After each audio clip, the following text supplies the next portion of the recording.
बुजुर्ग की मौत पर बवाल। जी हां, दरअसल श्योपुर जिला कलेक्ट्रेट में जनसुनवाई के दौरान 55 वर्षीय देवेंद्र गोयल ने कथित रूप से जहरीला पदार्थ खा लिया।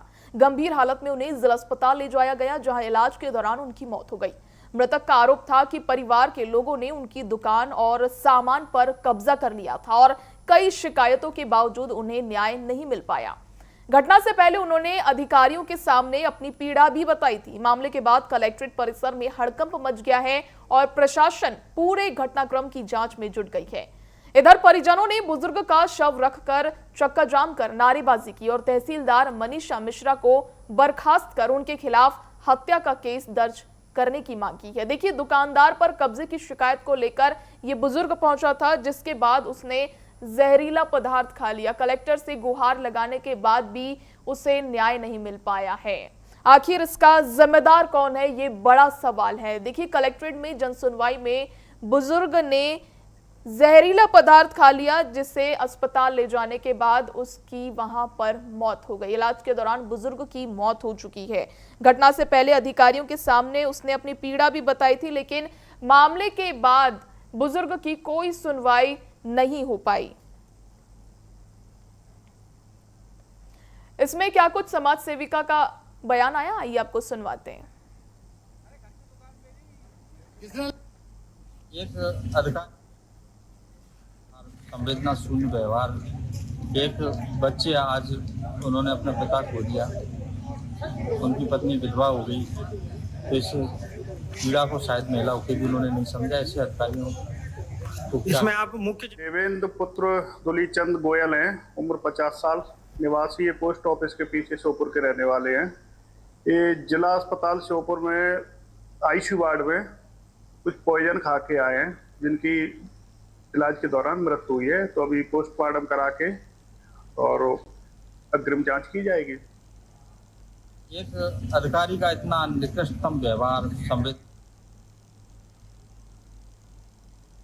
देखिए, दुकान पर कब्जे की शिकायत को लेकर बुजुर्ग कलेक्टर कार्यालय पहुंचा था, लेकिन वहां जनसुनवाई के दौरान उस बुजुर्ग देवेंद्र गोयल ने कथित रूप से जहरीला पदार्थ खा लिया। गंभीर हालत में उन्हें जिला अस्पताल ले जाया गया, जहां इलाज के दौरान उनकी मौत हो गई। मृतक का आरोप था कि परिवार के लोगों ने उनकी दुकान और सामान पर कब्जा कर लिया था और कई शिकायतों के बावजूद उन्हें न्याय नहीं मिल पाया। वहीं घटना से पहले उन्होंने अधिकारियों के सामने अपनी पीड़ा भी जताई थी। मामले के बाद कलेक्ट्रेट परिसर में हड़कंप मच गया है। इस पर और अधिक जानकारी के लिए हमारे संवाददाता गोविंद गर्ग हमारे साथ जुड़ चुके हैं। गोविंद, जनसुनवाई जैसे मंच पर यह गंभीर घटना कैसे हो गई और प्रशासनिक स्तर पर अब तक क्या कुछ जवाबदेही तय की गई है? जी, मैं आपको यहाँ पे बता दूं कि कल जनसुनवाई में ये गए थे, तो इन्होंने अपनी पीड़ा बताई थी कि हमारे दुकानों पर घर वालों ने कब्जा कर लिया है, सामानों पर दुकानों पर घर वालों ने कब्जा कर लिया है। और कई बार ये जनसुनवाई में आवेदन भी दे के आए, लेकिन कोई सुनवाई नहीं हुई। तो अब कल जनसुनवाई से परेशान होकर इन्होंने कुछ जहरीला पदार्थ खा लिया। खाने के बाद कलेक्ट्रेट के बाद गेट पे गिर गए। गिरने के बाद तहसीलदार मनीषा मिश्रा पहुंची, तो उसने पूछा कि इस बोतल में क्या है, क्या खा लिया है। तो उसने बताया कि मैंने कुछ जहरीला पदार्थ खा लिया है और मैं बोतल अंदर ही डाल के आ गया। तो मनीषा मिश्रा ने कहा कि बोला ये नाटक कर रहा है। फिर जैसे हालत ज्यादा गंभीर हो गई तो उसको जिला अस्पताल में ले जाया गया। जब गंभीर हालत में जिला अस्पताल में ले जाया गया तो वहाँ पे जाके उसको उपचार के दौरान उसकी मौत हो गई। और आज जब सभी समाज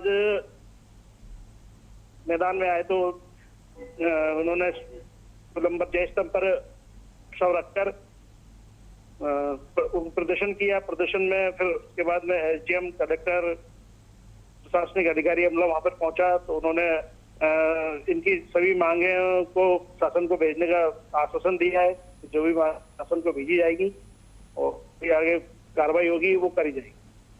गोविंद, इस पूरे मामले की जांच किस स्तर पर की जा रही है और क्या जनसुनवाई व्यवस्था में बदलाव या अतिरिक्त सुरक्षा उपायों पर भी कोई विचार किया जा रहा है?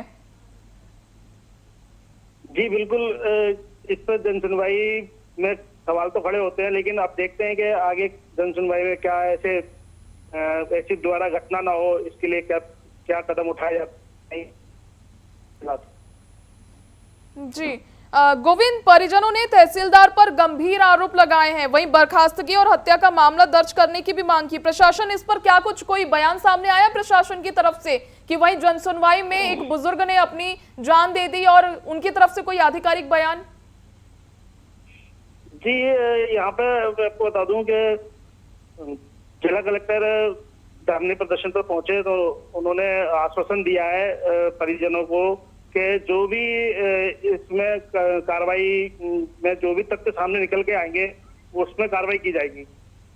और साथ ही मैं आपको बता दूं कि जिला प्रशासन ने अभी हाल ही में 2 लाख रुपए का चेक दिया है उनको, और पूरा आश्वासन दिया है कि अगर दुकानों पर कब्जा किया है तो वो भी खाली कराई जाएगी, और इस मामले में जो भी दोषी होगा उसके पर कार्रवाई। चलिए, बहुत शुक्रिया गोविंद जुड़ने के लिए और तमाम जानकारी के लिए। देखिए, श्योपुर जिले कलेक्ट्रेट में जनसुनवाई के दौरान 55 वर्षीय देवेंद्र गोयल ने कथित रूप से जहरीला पदार्थ खा लिया। गंभीर हालत में उन्हें जिला अस्पताल रेफर किया गया, जहां उनके इलाज के दौरान मौत हो गई। मृतक का आरोप था कि परिवार के लोगों ने उनकी दुकान और सामान पर कब्जा कर लिया था और कई शिकायतों के बावजूद उन्हें न्याय नहीं मिल पाया। घटना से पहले उन्होंने अधिकारियों के सामने अपनी पीड़ा भी बताई थी, लेकिन उनकी कोई सुनवाई नहीं हुई, जिससे परेशान होकर उन्हें जहरीला पदार्थ खा लिया। अब ये देखने वाली बात होगी कि आगे प्रशासन क्या कुछ कार्रवाई करता है।